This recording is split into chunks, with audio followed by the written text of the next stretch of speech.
homicide.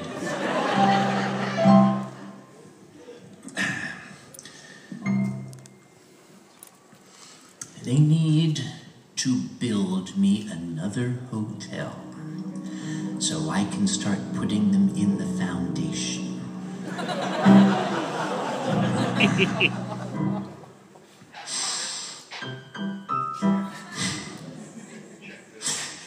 We had, now I can't remember, did I tell the story of our other guest of honor last year? I don't think you told that Anthrocon, no, because... I mean here, this convention. Not here, no. I didn't tell it here. I don't think so. It must have slipped my mind, or been buried deep in my subconscious where I thought it would remain. I probably just don't remember. Oh, why would you not remember? Oh, right. By the way, if you run out there, I can. Yeah, and they got one here. And they got one. Boy, you're making out like me here, dude. Wow. We had another guest, Mr. Jim Cummings, a voice actor of great renown. He's done everything. They call Jim Cummings the Mel Blanc of the 21st century. He does all of the Warner Brothers voices. We were very, very pleased that Anthrocon had him as a guest. Now, Anthrocon has a long-standing tradition. Our guests of honor are treated quite regally. We treat them like royalty. And these guys would know about that, but... So, we send limousines for them. We make sure that they are given all the amenities. The limousine that picked up Mr. Tokar apparently impressed him greatly. The limousine that picked up Mr. Cummings, not so much. You see, I give strict instructions to the limousine company. I want to be called on my phone 10 minutes out. When you're 10 minutes out, I want to know so I can greet my guests at the door like a proper host. Why do we do this? This is something I invented. Before I came along, the tradition was to pick up the guest of honor in what I call the fan with the van. You find the person who has any sort of vehicle, and you send them around to pick up the guest at the airport. I myself was a guest of honor many, many years ago at a furry convention in Florida, which will remain unnamed. And they sent the fan with the van. Literally. Very nice gentleman. Very, very swell chap. When we went outside, there was this really, really sweet-looking black Lincoln sedan, which we walked right past to the beaten-up 1978 Dodge van that said free candy on the side. Okay, I made that up, but I'm not making up the next thing. When I opened the door, there was no passenger seat. Oh, God. There was an orange Home Depot bucket turned upside down that I was obliged to kind of hang on to as we drove to the hotel to go from the airport to this unnamed Florida Furry Convention many years ago.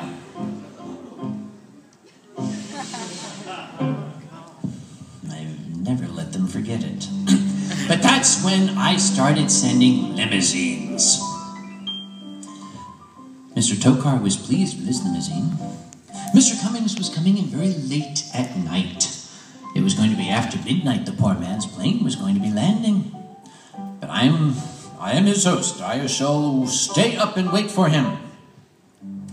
Somewhere in the neighborhood of 12:15, 12:30, the wee hours of the morning, as the sculptor would say, my cell phone rang. And a voice with the heaviest Pennsylvania accent that even a native Pennsylvanian had ever heard said, "Yeah, this is the driver. I got your guy." I said, "Oh, yes, you must be the professional limousine driver. How nice to hear from you. You will have him here in 10 minutes. He said, yeah, 10 minutes. About 40 minutes later, I was becoming worried. And that's when the phone rang again. And the same voice said, yeah, I think they gave me the wrong address. I said, dude, it's the convention center. Pittsburgh has only one. It's on the river. Just drive until the front tires are wet. And look for the floating bodies. You'll find it. He said, what's the zip code? 15222. Oh yeah, that's the problem. They gave me the wrong zip code. Oh God. I said, where, pray tell, exactly are you? Now, folks who are not from Pittsburgh would not know this. Folks who are from Pittsburgh usually cry out in horror and their hands fly to their faces. There are two 1,000 Penn Avenues in the area. 1,000 Penn Avenue, Pittsburgh, is the beautiful, gleaming, on-the-river Westin Convention Center Hotel. 1,000 Penn Avenue in Wilkinsburg is a burned-out crack house in the middle of a ghetto. And if you don't believe me, look it up on Google Maps. 'Cause it is. And I said to this guy, oh my God, you listen to me right now, you son of a bitch. You are to get Mr. Cummings here now. And I don't mean now, I mean the now that was now when I first said now. And I started doing, people say that I start walking in this very tight circle when I start getting really agitated. And I was doing this, it's like a shark circling. I wanted to bite something. And two came by. I felt so awful afterward. But it's okay, I've had my shots. So, almost an hour later, this wonderful big black stretch limousine pulled up. Those of you who are familiar with the Westin know that there's a very tight horseshoe-shaped driveway with a concrete island in the middle. Apparently this driver had never been there because he came in not knowing just how big the vehicle was, came in tight, bumped the tires up on the curb, scraped the door on the concrete, and then BAM! Now, I'm not sure if there's anybody in the audience who's going to be upset by what happened next. I gotta watch my language. There's a swear jar here, right? Can I have one? Can I just have one? I want one. Just one. Okay, if there's any children in the audience, put your fingers in their ears, and if they laugh, it's not my fault, okay?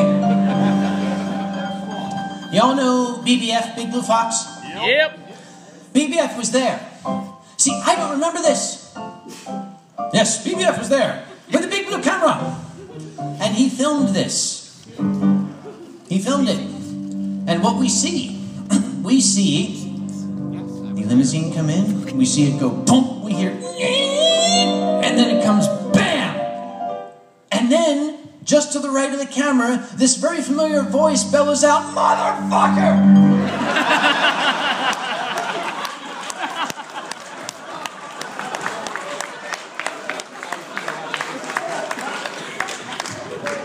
I don't remember that. I think it was me. The limousine driver got out. Unkempt, disheveled, short-sleeved gray shirt with pit stains. He got out, and he looked at me, and he said, eh, and started walking to the back to get the luggage out. And I went to open the door to greet my honored guest, and I opened the door, and there was Jim Cummings, the greatest voice actor, arguably, of the 21st century, who wasn't looking at me. He was staring, hypnotized, at the electrical panel hanging from a wire and swinging in front of his eyes. Oh, God.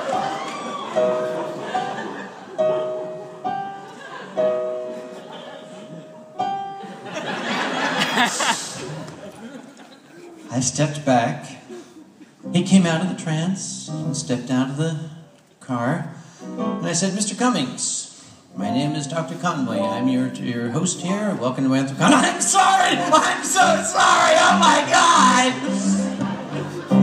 And he was very gracious. He just said, I'd like to go to my room now. Yes, sir. Anything you say, sir. Let me. Now, Jim was very gracious about it. The next day, he told me what else happened. It was very late at night. The poor man was tired, so he fell asleep in the back of the limousine.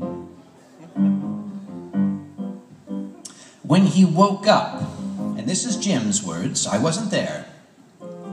When he woke up, the limousine was parked under an iron bridge.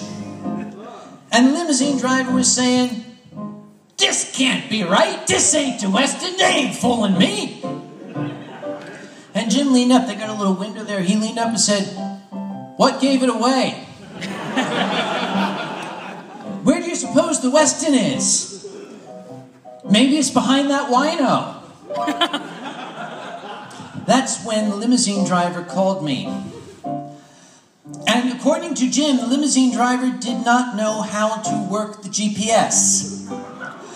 So Jim had to take the GPS and from the back, get the directions and shout the directions through the little window to the limousine driver. Okay, you're going to come up to a light in the next intersection, you're going to turn right, okay? Yeah, I got it. Which way am I going again? It was on the way home from Anthrocon, as I was driving the vehicle back, that the cell phone rang, and I had my Bluetooth earpiece in, and I answered it, and it was Pittsburgh Transportation Group, from whom we get our limousine, saying, do you have any feedback for us? I said, let me tell you a story. I told her the story. And then I nodded to my co-driver who got out his cell phone, and I said, but I'll tell you what, because I'm driving right now and I can't pick up my phone, and like type anything, I'm going to have my co-driver email you a little video that a German guy shot.